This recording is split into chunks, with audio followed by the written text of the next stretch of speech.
Hello again, this is Earl Silverman, Editor-in-Chief of the Journal of Rheumatology, welcoming you back as I highlight an important paper from the September 2024 edition of the Journal of Rheumatology.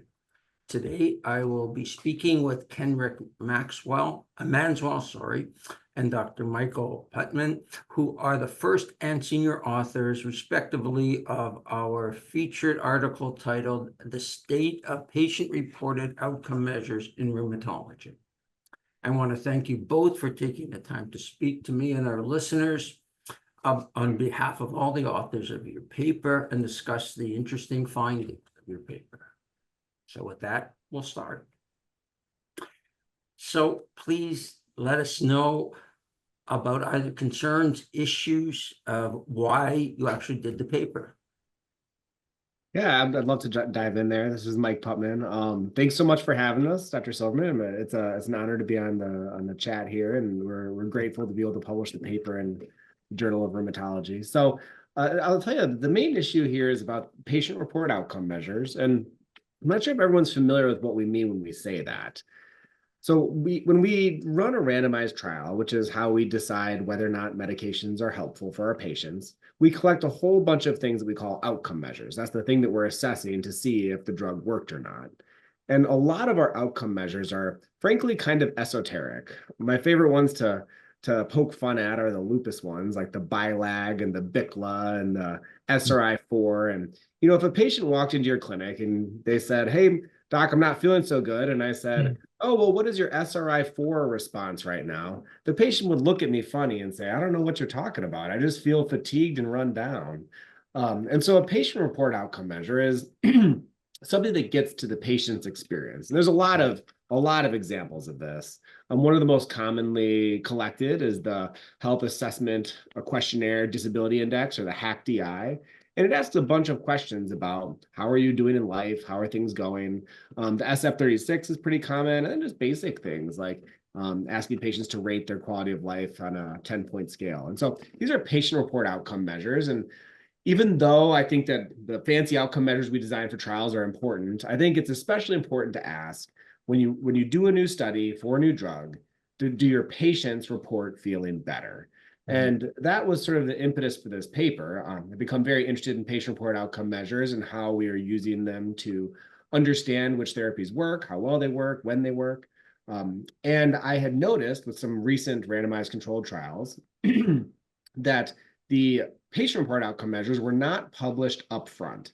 We published a letter in the New England Journal after the anifrolumab studies, the TULIP 1 and 2 studies were published, pointing out that they elected not to publish the patient-reported outcome measures upfront and suggesting that they ought to.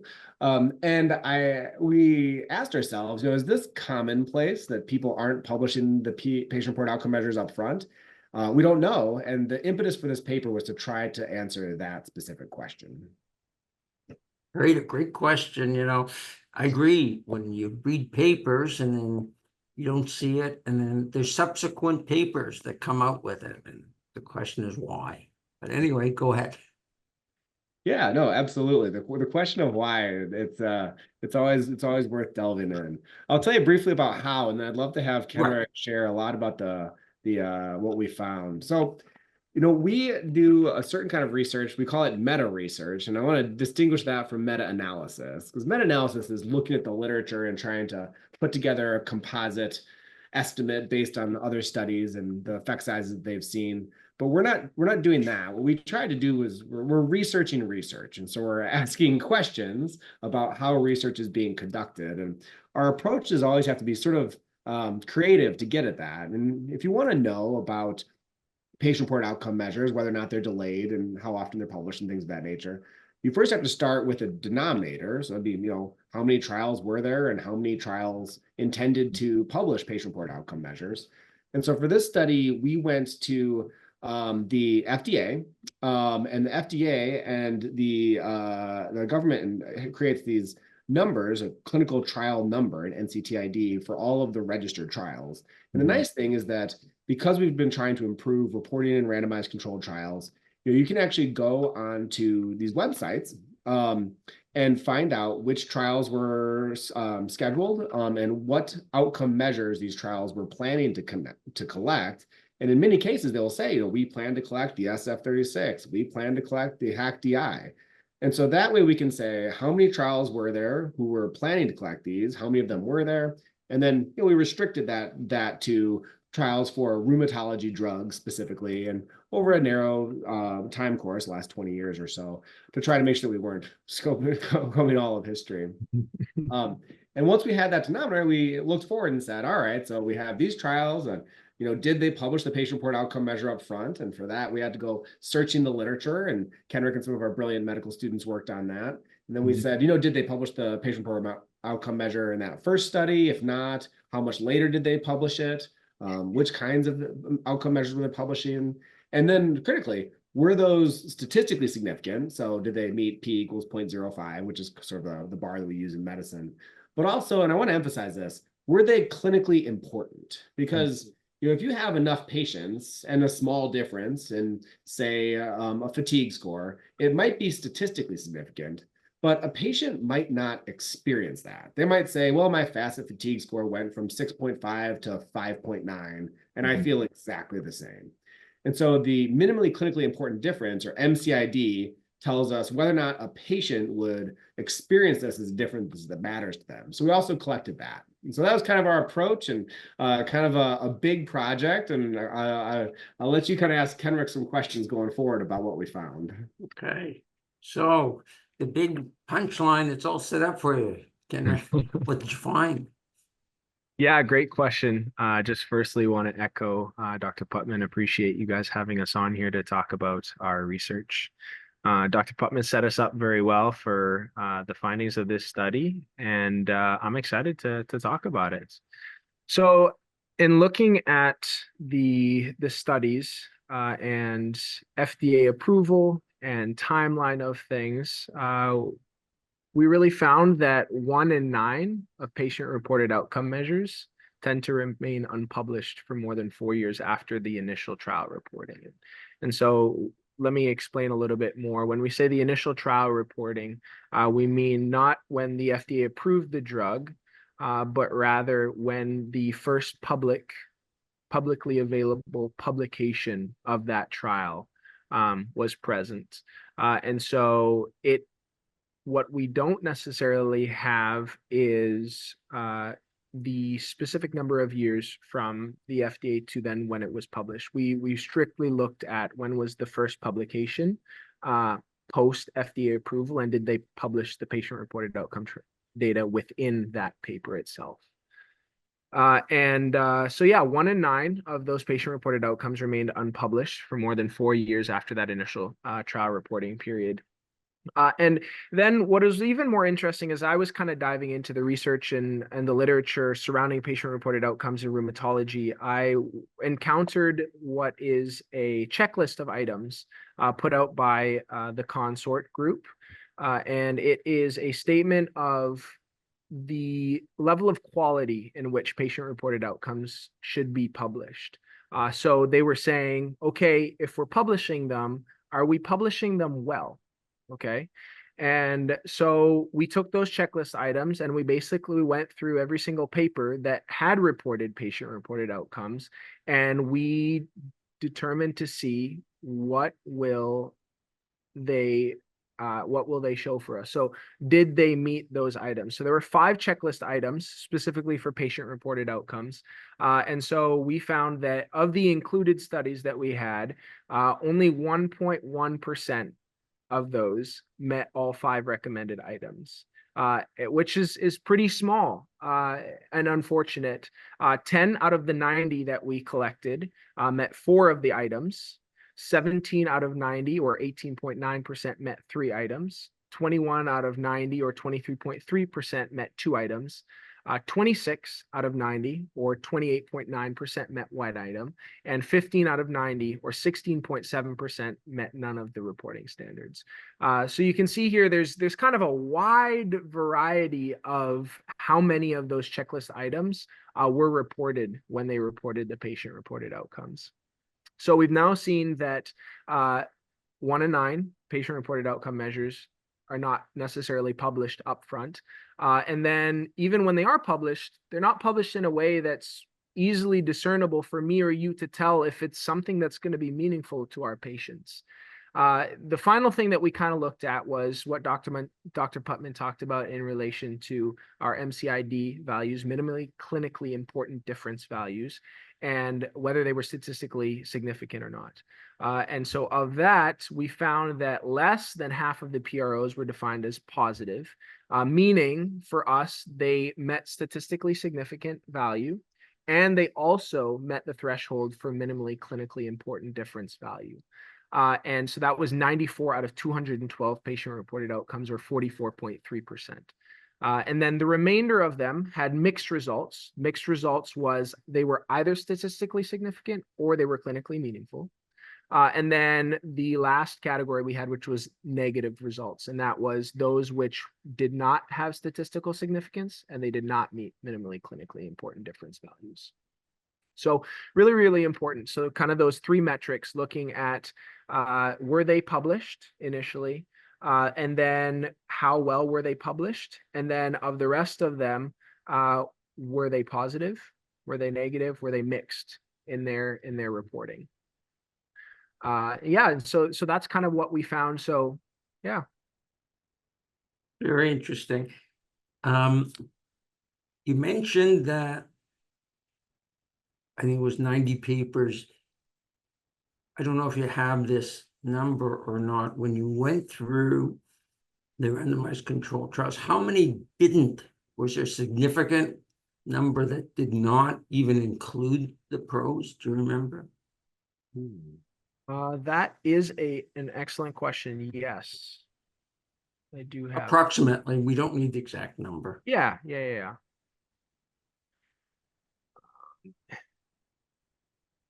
And I do apologize for the lateness of this question. Dr. Putman, do you happen to have that on hand? No, I think it's probably about about 3/4 included. The I'm majority sorry? of trials, the majority of trials intend to collect patient-reported Okay. outcomes. That's all. I mean, that's the real Yeah. issue. And there's a couple reasons for that. For one is that I think the FDA encourages this sort of thing. And then for two, many of our outcome measures include PROs. So I threw a little shade at the BILAG and the SRI-4, but hidden deep within those outcome measures are PROs. The ACR-20, ACR-50 have a PRO within them. So there's a lot of PROs kind of hidden within things, so they get collected almost accidentally. I think that's one of the reasons that the HAC-DI was such a commonly used PRO, because it's often a component of other composite outcome measures. Yeah. But at least that's encouraging. That's why I asked the question. Yeah, it's encouraging that we're collecting them. I think it's astonishing that we have so often that we don't publish them. It really, it's interesting because we've set such a high bar in some ways. In order to have a drug approved, you have to have a big phase 3 randomized controlled trial. It has to be adequately powered, and there's also negotiation back and forth with regulatory bodies about how good of a trial and how big of an effect, and all of these things to try and get a drug to market. But then we have this really basic question that when I'm talking to fellows, I always say, what's the goal of medicine? Help patients live longer, help patients live better. And in rheumatology, many of our drugs don't help patients live longer, but boy, they all make people live better, maybe. And so the fundamental question that we're trying to answer with these trials isn't, should the FDA approve this? I mean, yes, that's an important question, but a bigger question is, does this help my patient live better? And the fact that 1 in 9 studies is not answering that intention, that question, when they have that information, just really is quite mind-boggling to me. It seems that had they not collected it, that'd be one thing, but they collected it. They have it. It's just sitting there, hiding somewhere. And so I think that that's kind of something about this day that was really stark and surprising to me. It was just, okay, rewind. Not surprising. What was really a stark finding for me was just that there are a relatively large proportion of trials that didn't report these at all. Yeah, it's when I read it that it was fascinating, the results, really. I mean, and that was what it was, is why don't they publish it? And one can only speculate, but an easier, maybe maybe not question, is how do we improve this? I think we addressed why it's important. I think we all agree that we can do joint counts. I hope we do it accurately. And all that. And we can say, oh, you're better. Mm, And the issue is, does the patient believe they are better? Yeah. So that's the easy part. But what do you think the carrot or the stick is for people to improve reporting? yeah, it's a good question. And I think that it highlights the fact that there are two bodies that are involved in this process. You have the FDA, and then you also have the investigators that are running the trial in and of itself. But very, very important. You have, as Dr. Putman said, doctors and patients that are trying to make decisions about drugs. And so this information being available when the data is there is really going to be helpful in them deciding on treatment tailoring to the patient. So we thought about this long and hard in terms of what were some specific things that we could kind of point out in terms of a way forward from here, and we highlighted some of those in our paper. The first being increasing awareness. I think especially for the checklist, the consort PRO checklist recommendations.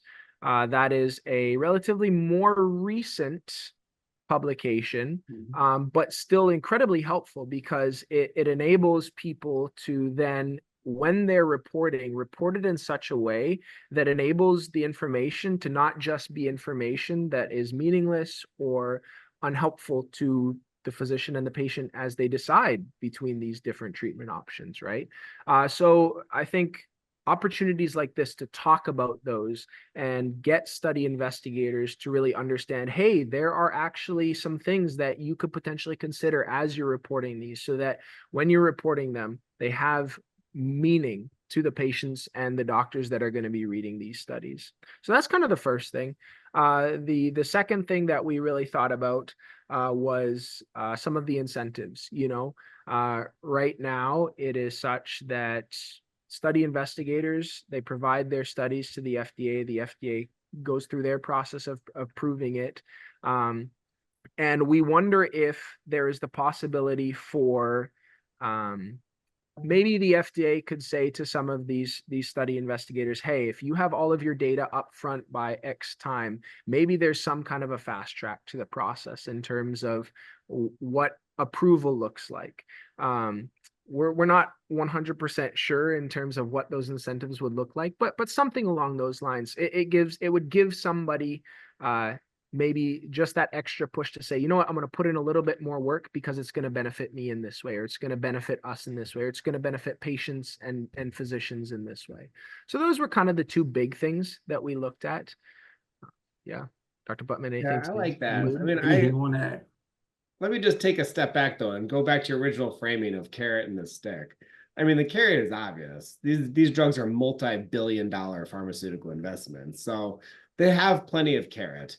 I think the stick needs to be the FDA refusing to grant approval for companies that aren't publishing data in a transparent and timely manner.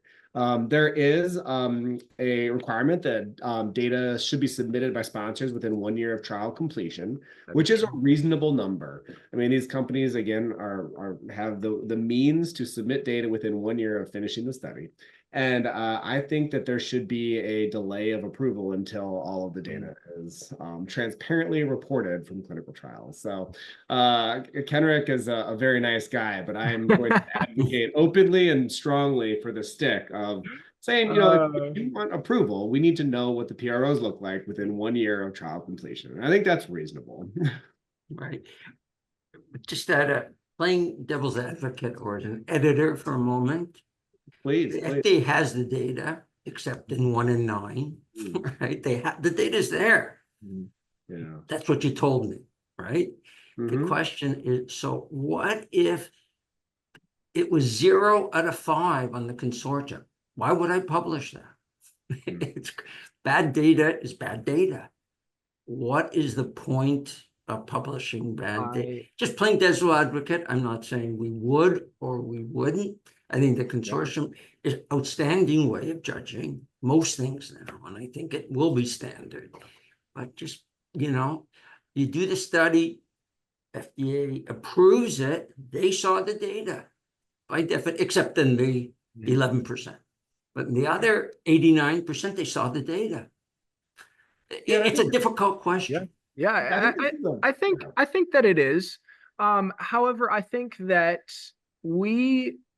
this is where I would say that I would push a little bit more specifically and maybe a little bit more pointed at some of these trial investigators and say that we go into this profession understanding that not everything that we do is going to be positive.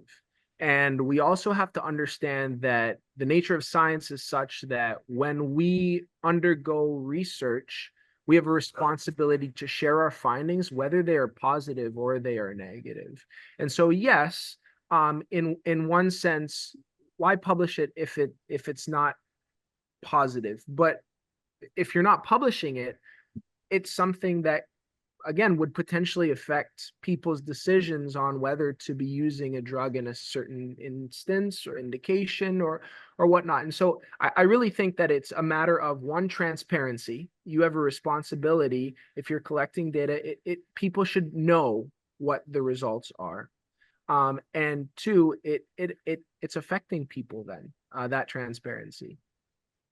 I think we could have discussion forever about publishing negative data, but really the only point I was trying to make was publishing poor quality.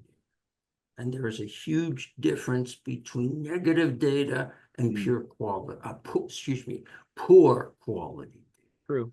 So that's the only point. And as I said, we could have the discussion, great discussion. We could do it forever. And I don't think we can conclude very much, except to say, FDA should make sure that the quality, the way the study was performed, that it would meet appropriate quality standards. I think that to me, and then it should be published, positive or negative, or inconclusive. Doesn't matter. If it's done well, there's a point to it. Dr. Putman, correct me if I'm wrong. I think that's why we were so excited when we found the consort PRO recommendations for. No, and that's why I love your paper. I mean, you really did it to show things have to be better quality studies, despite the fact they went through regulatory agencies. Canada doesn't count, but 2 major regulatory agencies for approval. They don't even come to Canada. They don't care what we say. They only want it after the fact, but they do work with the European and the FDA to see if it's good quality.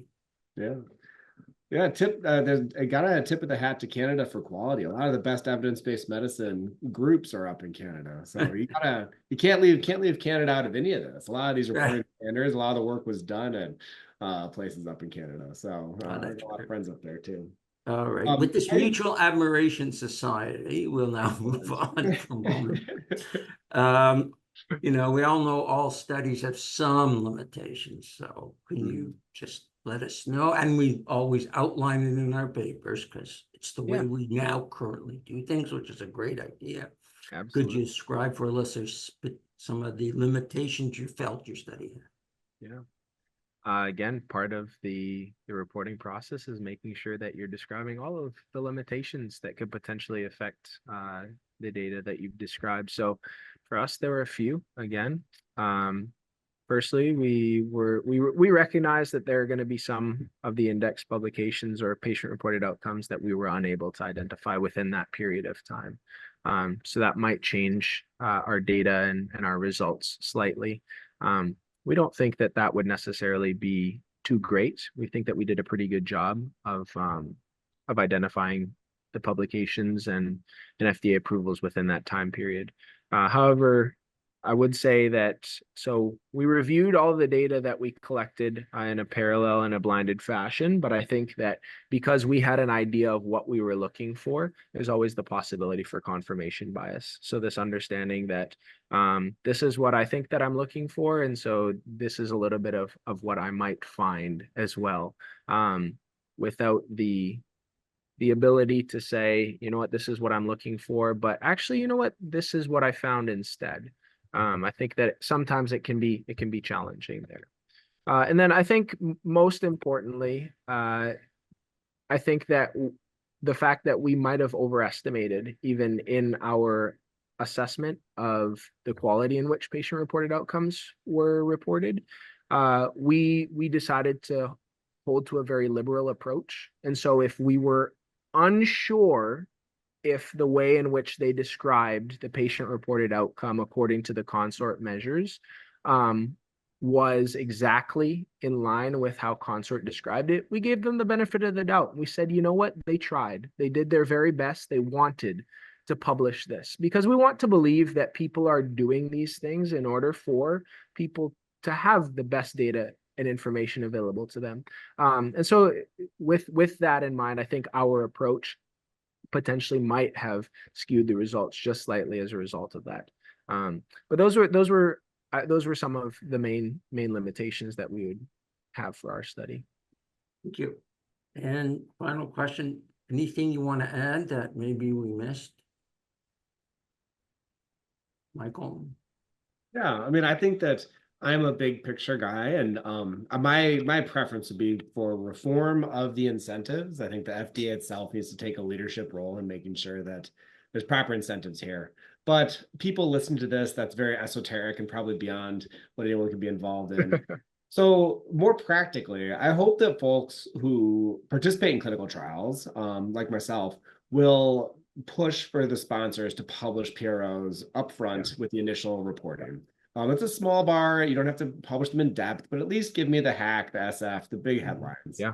And then as a clinician who's practicing and looking for a new therapy, always ask yourself, did this therapy publish PROs? Were those PROs significant? And most importantly, were they clinically meaningful?